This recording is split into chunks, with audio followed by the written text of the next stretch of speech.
Ajit web TV के प्रिय दर्शकों, पंजाब में चुनावों के सिलसिले में माहौल गरमाया हुआ है। हम समय समय पर आपके रूबरू राजनीतिक शख्सियतों को करते रहे हैं।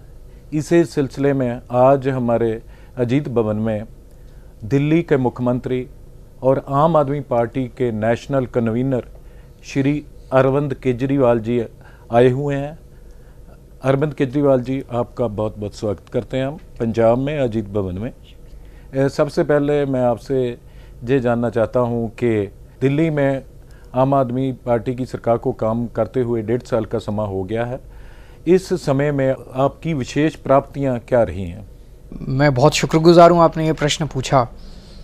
1.5 साल में आपने देखा कि किस तरह से केंद्र सरकार ने हर काम करने में अड़चन अड़ाई। उन सारी अड़चनों के बावजूद इन 1.5 साल में आम आदमी पार्टी ने जितना काम करके दिखाया है, मैं चैलेंज के साथ कह सकता हूं कि शायद आज़ाद भारत में किसी भी पार्टी ने पहले 1.5 साल में इतना काम नहीं किया होगा। हमने कहा था हम बिजली के रेट आधे करेंगे। सरकार बनते ही 1 महीने के अंदर हम लोगों ने दिल्ली में बिजली के रेट आधे कर दिए। जब मैं मुख्यमंत्री बना, दिल्ली में बिजली के रेट, पूरे देश में सबसे महंगी बिजली दिल्ली में थी। आज पूरे देश में सबसे सस्ती बिजली दिल्ली के अंदर है। और ना केवल आधे किए, उसके बाद से 2 साल हो गए उन बिजली के रेट हमने बढ़ने नहीं दिए। हमने पानी मुफ्त किया दिल्ली के अंदर। हमने बिकॉज जब मैं मुख्यमंत्री बना, पानी के लोगों के बिल 4-4, 5-5 हज़ार रुपये के बिल आया करते थे, मिडिल क्लास लोगों के, और उनका घर का 4,000 रुपये पानी का बिल दे के बेचारा अपने बच्चों को कैसे पढ़ाएगा। हमने हर परिवार को 20-20 हज़ार लीटर पानी हर महीने मुफ्त किया, जिसकी वजह से लोगों के 0 रुपये के बिल आने लगे हैं। 263 नई कॉलोनियों में हमने पानी पहुंचाया, पाइपलाइन बिछाई 1 साल के अंदर। ये अपने आप में वर्ल्ड रिकॉर्ड होगा, 263 कॉलोनियों में पाइपलाइन। सबसे ज़्यादा हमने काम किया एजुकेशन और हेल्थ में। हमने मोहल्ला क्लिनिक बनाए। मोहल्ला क्लिनिक क्या है? एक 2 कमरे का क्लिनिक है। गरीब इलाकों के अंदर हमने क्लिनिक बनाया, एयर कंडीशन क्लिनिक, जिसमें डॉक्टर बैठता है, सारी दवाइयाँ वहाँ मुफ्त है, और 212 किस्म के टेस्ट वहाँ पे, सारे टेस्ट फ्री होते हैं, डॉक्टर फ्री है। 106 क्लिनिक हम बना चुके हैं। पहले जब ऐसी कोई डिस्पेंसरी बनती थी 5 करोड़ रुपए लगते थे, हम 20-20 लाख रुपए में बना रहे हैं ऐसी डिस्पेंसरी। 106 बन चुके हैं और अभी 31 मार्च तक 1000 इस किस्म के मोहल्ला क्लिनिक बन के तैयार हो जाएंगे। दिल्ली में जितने सरकारी हॉस्पिटल हैं दिल्ली के, सब में हमने सारी दवाइयाँ मुफ्त कर दी हैं, सारे टेस्ट मुफ्त कर दिए हैं। स्कूलों में, सरकारी स्कूलों की हालत बहुत ख़राब थी जब हमारी सरकार बनी। उन सारे सरकारी स्कूलों को सुधारा है हम लोगों ने, उसका इंफ्रास्ट्रक्चर सुधारा है। और अब आपको जान के ताज्जुब होगा, जो नए सरकारी स्कूल बन रहे हैं उनमें स्विमिंग पूल हैं, लिफ्ट हैं। कभी सोचा भी नहीं था कि जितने सरकारी स्कूल हैं उनके प्रिंसिपल्स को, टीचर्स को हम फॉरेन में भेज रहे हैं ट्रेनिंग के लिए, आईएम्स में भेज रहे हैं ट्रेनिंग के लिए। एजुकेशन का स्टैंडर्ड सरकारी स्कूलों में इतना सुधरा है कि लोग अपने बच्चों को प्राइवेट स्कूल से निकाल के सरकारी स्कूलों में भर्ती करा रहे हैं। प्राइवेट स्कूल वाले हर साल अपनी फ़ीस बढ़ा देते हैं। पंजाब में भी आपने देखा होगा, अनाप शनाप फीस बढ़ा देते हैं ये लोग। दिल्ली के अंदर हमने इस बार किसी भी प्राइवेट स्कूल को फ़ीस नहीं बढ़ाने दी। कुछ चंद स्कूलों ने, जो अपने आप को बहुत 30 मार्का समझते थे, उन्होंने बढ़ाई। उनसे ऑर्डर करके कम करा के रिफ़ंड कराए हमने पैसे पेरेंट्स को। किसानों के लिए बहुत किया। पिछली साल बारिश हो गई थी, बेमौसम बारिश, और किसानों की फसलें बर्बाद हो गई। हमने 20,000 रुपये प्रति किले के हिसाब से किसानों को मुआवजा दिया, जो कि भारत के इतिहास में सबसे ज़्यादा मुआवजा है। नहीं तो हम देखते हैं दूसरे राज्यों में किसी किसान को 30 रुपये का चेक देते हैं, 200 रुपये का चेक देते हैं। हमने 3 महीने के अंदर सबको चेक दिलवा दिए, और 20-20 हज़ार रुपये प्रति किले के हिसाब से हमने चेक दिलवाए। किसानों को जो ज़मीनों का रेट मिलता था जब उनकी भूमि का अधिग्रहण होता था, वो पहले 53 लाख रुपये था दिल्ली में, हमने उसको 3.5 करोड़ रुपये किया, और किसान इससे बहुत खुश हुए।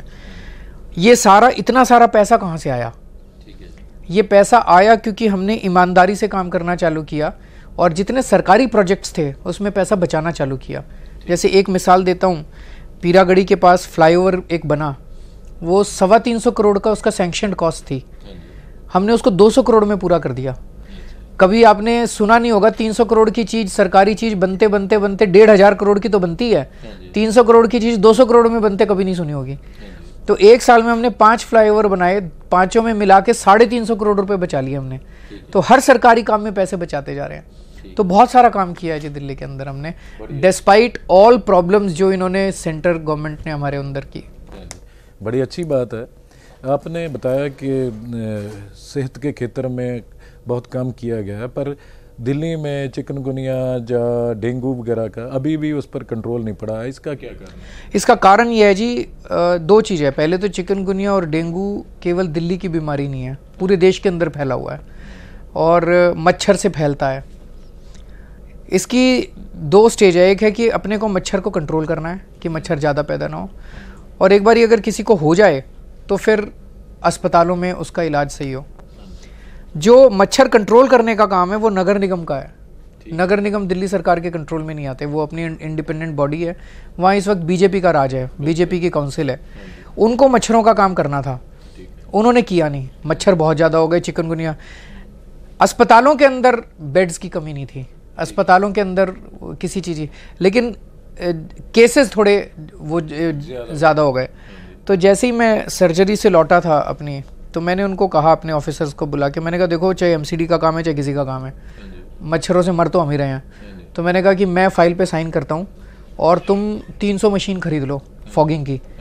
भाई यही ऑब्जेक्शन लगेगा ना कि फॉगिंग की मशीन क्यों खरीदी है, तुम्हारा काम नहीं था। मैंने कहा मैं झेलूंगा इसको, मैं इसको बर्दाश्त करूंगा।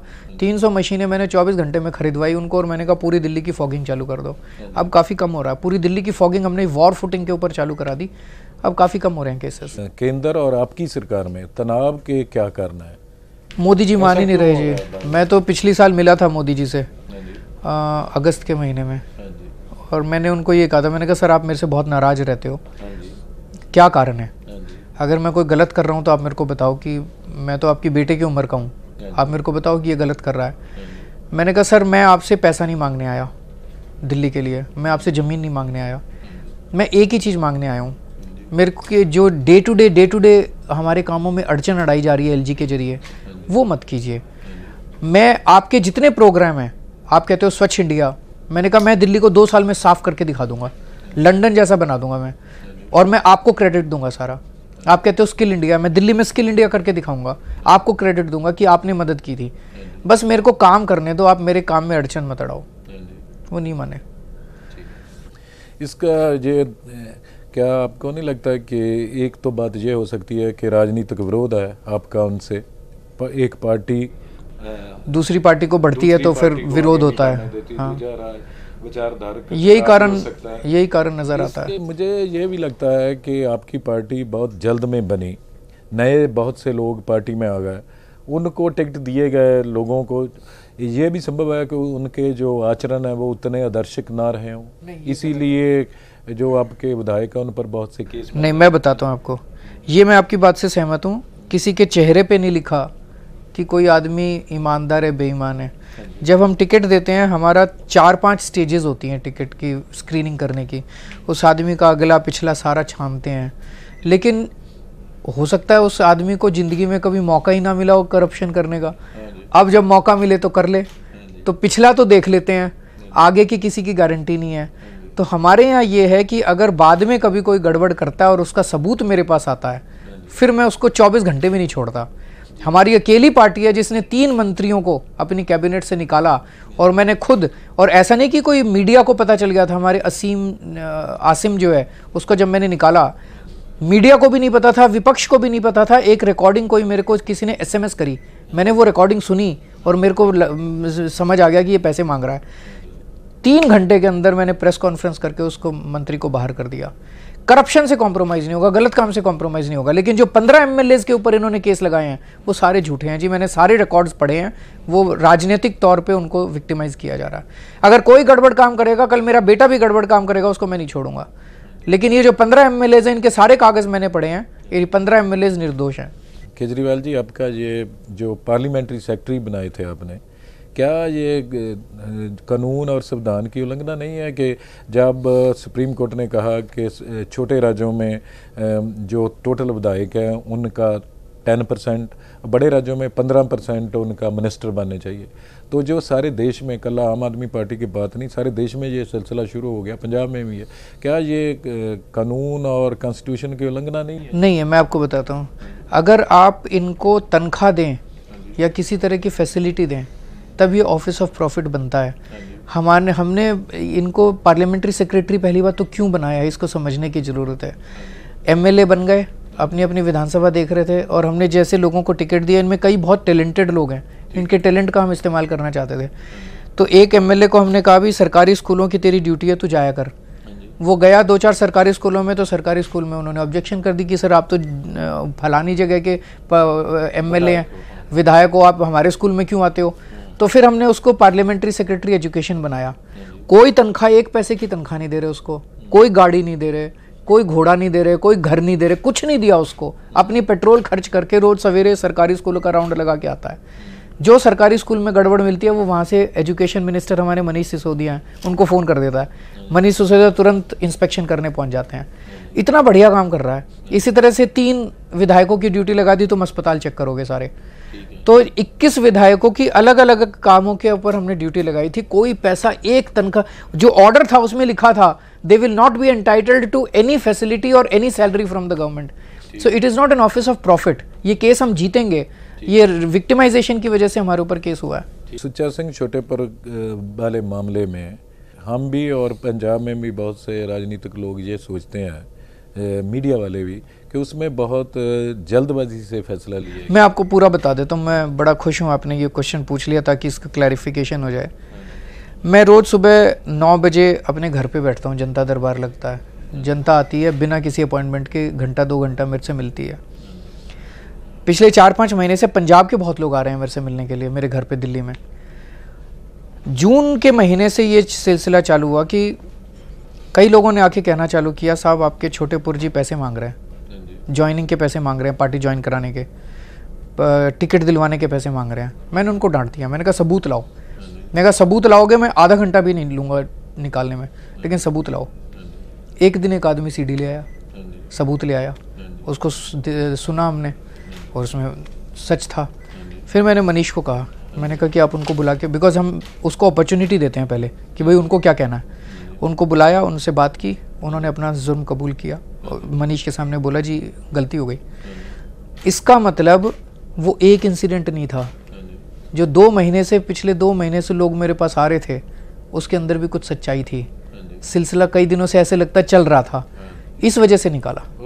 लेकिन ये बात पहुंच नहीं पाई। जो इंडिया में और पंजाब में भी एक प्रैक्टिस है कि जो पॉलिटिकल पार्टीज़ के लीडर्स हैं, उनको लोग जो उनके समर्थक होते हैं, जो उनको सपोर्ट करते हैं, उनको वो पैसा देते हैं, वो पार्टी पर खर्च करते हैं। वो छोटेपुर जी जहाँ पर आए थे, उन्होंने बताया था कि ये फ़लाँ जगह पर मैं इतने पैसे दिए और लोगों ने मुझे पैसे दिए, मैं पार्टी पर खर्च किए।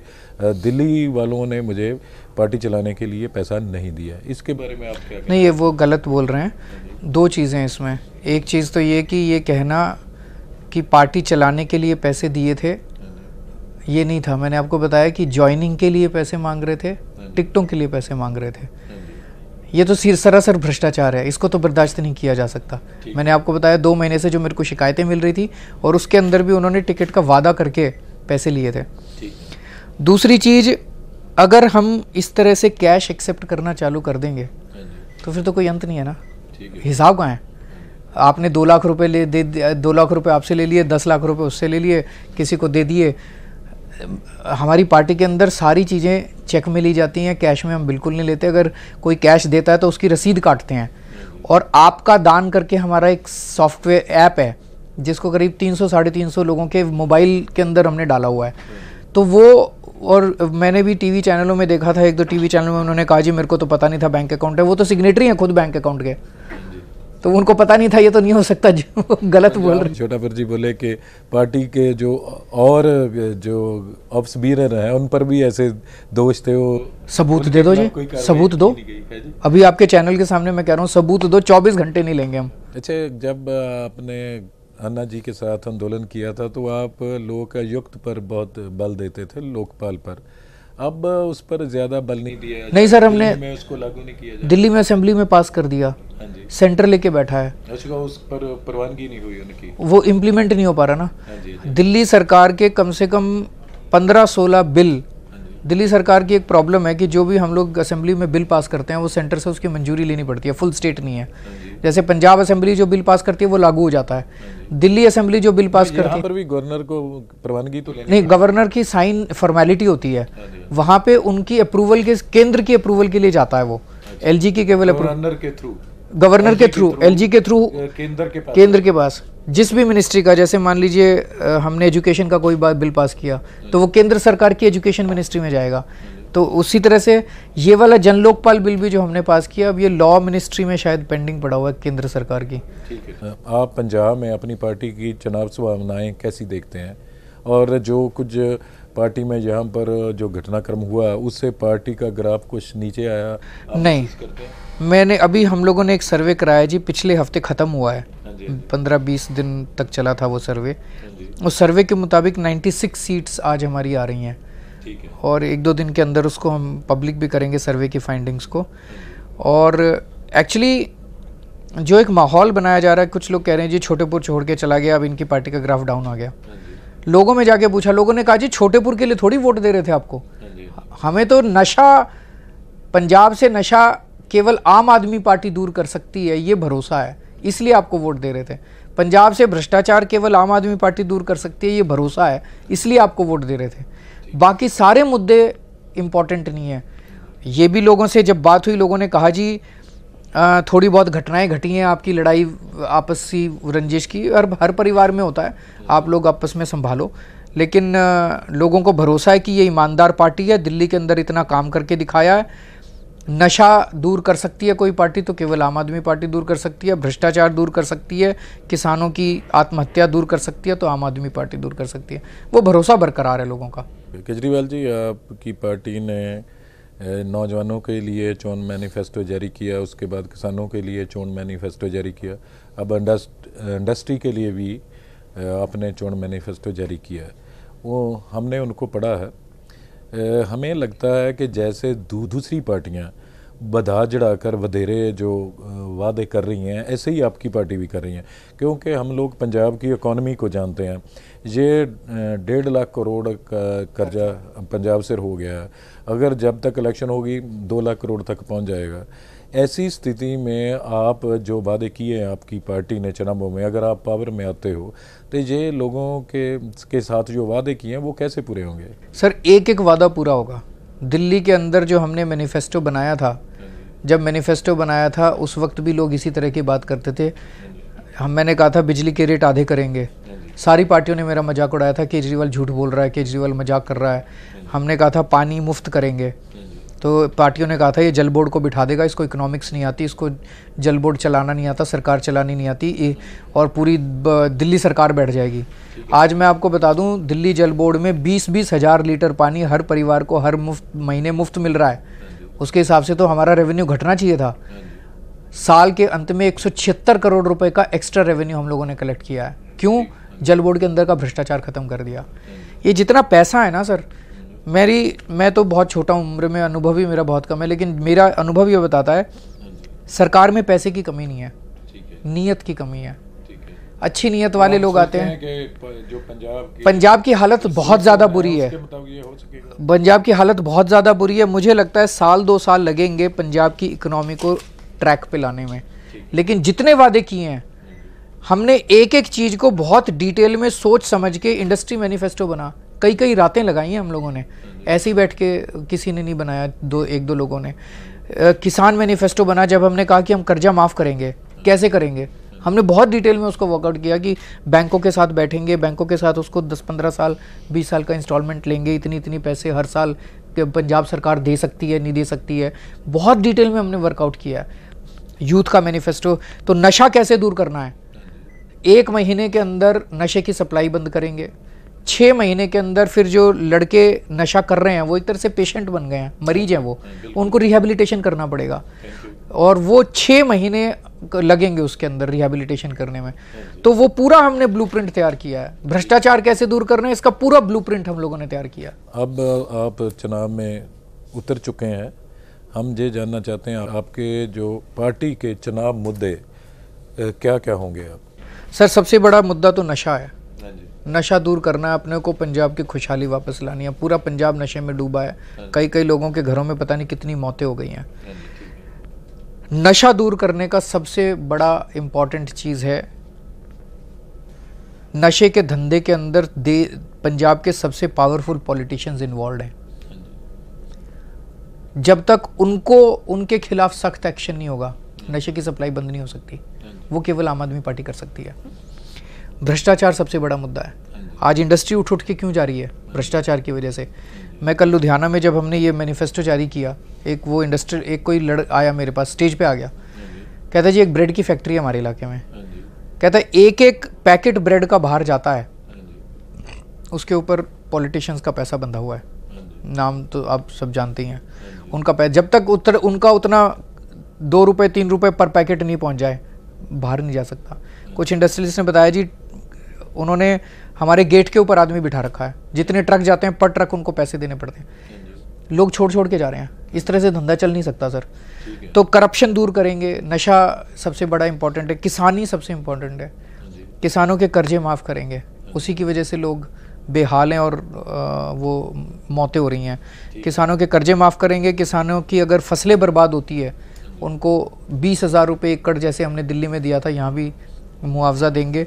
उनको स्वामीनाथन रिपोर्ट लागू करेंगे। स्वामीनाथन रिपोर्ट में 3-4 साल लगेंगे, एकदम से नहीं हो पाएगी। जैसा मैंने कहा कि ट्रैक पे आने पे टाइम लगेगा। और भी बहुत सारे मुद्दे हैं, लेकिन साथ बैठ के, सबके साथ बैठ के करेंगे। आप लोगों के साथ संपर्क करने के लिए, संवाद करने के लिए आपकी पार्टी की चुनाव रणनीति क्या होगी? सर अभी जैसे जा रहे हैं, मैं तो जनता के बीच में ही घूमता हूँ, सड़कों पे ही घूमता रहता हूँ मैं। तो रैली भी कर रहे हैं, छोटी छोटी सभाएं भी कर रहे हैं। मैं गांव में भी निकल जाता हूँ, गांव में भी लोगों से मिलता हूँ। कहीं किसी के साथ अन्याय होता है, हम तुरंत वहाँ पे पहुँचते हैं उनके उसको करने के लिए। तो रैलीज़ भी करेंगे, रोड शो भी करेंगे, डोर टू डोर भी कर रहे हैं, हर एक के घर भी जा रहे हैं, सब कुछ कर रहे हैं। नवजोत सिंह सिद्धू का आम आदमी पार्टी में शामिल होने की बड़ी चर्चा होती रही है, अब भी हो रही है। वो आम आदमी पार्टी में क्यों नहीं आ सके? सर वो बताएंगे क्या कि क्यों नहीं आ सके। पर मैं एक चीज़ बस आपके इस चैनल के ज़रिए कहना चाहता हूँ, मैं उनका बहुत सम्मान करता हूँ और वो चाहे किसी भी पार्टी में जाएं, वो आज़ाद हैं और मैं उनका सम्मान करता रहूँगा। सत्ता में आने के बाद आप 4-5 जो महत्वपूर्ण फैसले या कदम आप कौन से उठाना? सबसे पहले नशे के ऊपर और भ्रष्टाचार के ऊपर अटैक होगा सर। सबसे पहले सत्ता में आते ही पहले सेकंड से उसके ऊपर अटैक शुरू हो जाएगा। कोई और बात जो अपना संदेश पंजाब के लोगों को? 2 बातें हम कहना चाहते हैं। एक तो ये कि अभी मैं अपनी सर्जरी कराने गया था, मैंने अखबार में पढ़ा कि कैप्टन साहब के सारे केसेस वापस ले लिए बादलों ने। शायद दुनिया के इतिहास में पहली बार होगा कि सत्तारूढ़ पार्टी ने विरोधी पक्ष के जितने केसेस थे चुनाव के 3 महीने पहले वापस ले लिए। तो ये क्या दोनों के बीच में सेटिंग हुई, ये डील क्या हुई? तो पंजाब के लोग जानना चाहते हैं भाई दोनों के बीच में क्या डील हुई। हमारे बच्चों के ऊपर इतने फर्जी पर्चे बने हुए हैं, वो वापस नहीं लेते, लेकिन कैप्टन साहब के पर्चे वापस ले लिए। दूसरी बात, 3 साल पहले मजीठिया जी के खिलाफ सीबीआई की इंक्वायरी होने वाली थी, वो इन्होंने कैप्टन साहब ने बंद करवाई थी, सीबीआई की इंक्वायरी नहीं होने दी थी। तो अब ये लग रहा है कि पूरा बादलों को अब ये लग रहा है कि भाई हम तो आने वाले नहीं हैं वो, और आम आदमी पार्टी आ गई तो हमें जेल भेजेंगे। वो अपनी पूरी शक्ति, अपना पूरा पैसा ऐसे लग रहा है कि कैप्टन साहब पे लगा रहे हैं। और केजरीवाल जी, बात ये है कि इंडिया में जो केसेस हैं, जैसे आपके खिलाफ आप भी बता रहे हैं कि बन रहे हैं, आपकी पार्टी के लोगों पर बन रहे हैं, इंडिया में और पंजाब में भी केस जो राजनीतिक को आपका विरोध है उसको परेशान, विरोधी है जो राजनीतिक तौर पर, उसको परेशान करने के लिए भी डाले जाते हैं केस।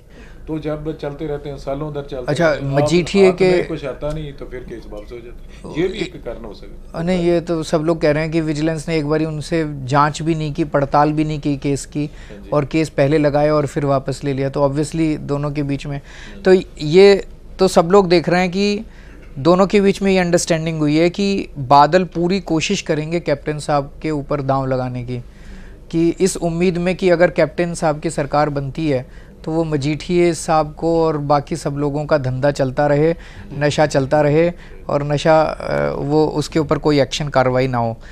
मैं बस ये कहना चाहता हूँ कि जो वोट तकड़ी पे पड़ेगा वो मजीठिया को पड़ेगा, वो बादलों को पड़ेगा, वो नशे के लिए पड़ेगा। जो वोट कमल पे पड़ेगा वो वोट बादलों को पड़ेगा, मजीठिया को पड़ेगा, नशे पे पड़ेगा। जो वोट पंजे पे पड़ेगा वो वोट भी कैप्टन को नहीं जाएगा, वो वोट भी बादलों को पड़ेगा, मजीठिया को पड़ेगा, नशे पे पड़ेगा।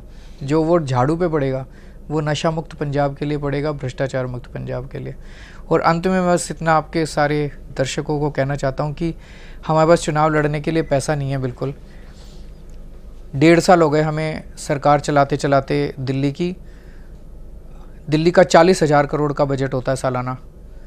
अगर जिस तरह से दूसरी पार्टियां पैसे कमाती हैं, अगर हमें भी ऐसे पैसे कमाने होते तो 5% के हिसाब से भी 2,000 करोड़ रुपए हम कमा सकते थे। हमने एक पैसा नहीं कमाया, ना मेरे बैंक अकाउंट में पैसा है, ना हमारी पार्टी के बैंक अकाउंट में पैसा है। ये चुनाव आप लोगों का चुनाव है, आपको लड़ना है, पंजाब के लोगों को चुनाव लड़ना है अपने भविष्य के लिए, अपने बच्चों के भविष्य के लिए। तो एक एक पंजाबी कसम खाए कि वो 100 लोगों को झाड़ू पे वोट डालने के लिए तैयार करेगा। शुक्रिया केजरीवाल जी, आप अजीत भवन में आए और आपने देश की राजनीति के बारे में, पंजाब की राजनीति बारे और दिल्ली सरकार की प्राप्तियों के बारे हमारे दर्शकों से चर्चा की। आपका बहुत बहुत धन्यवाद, शुक्रिया।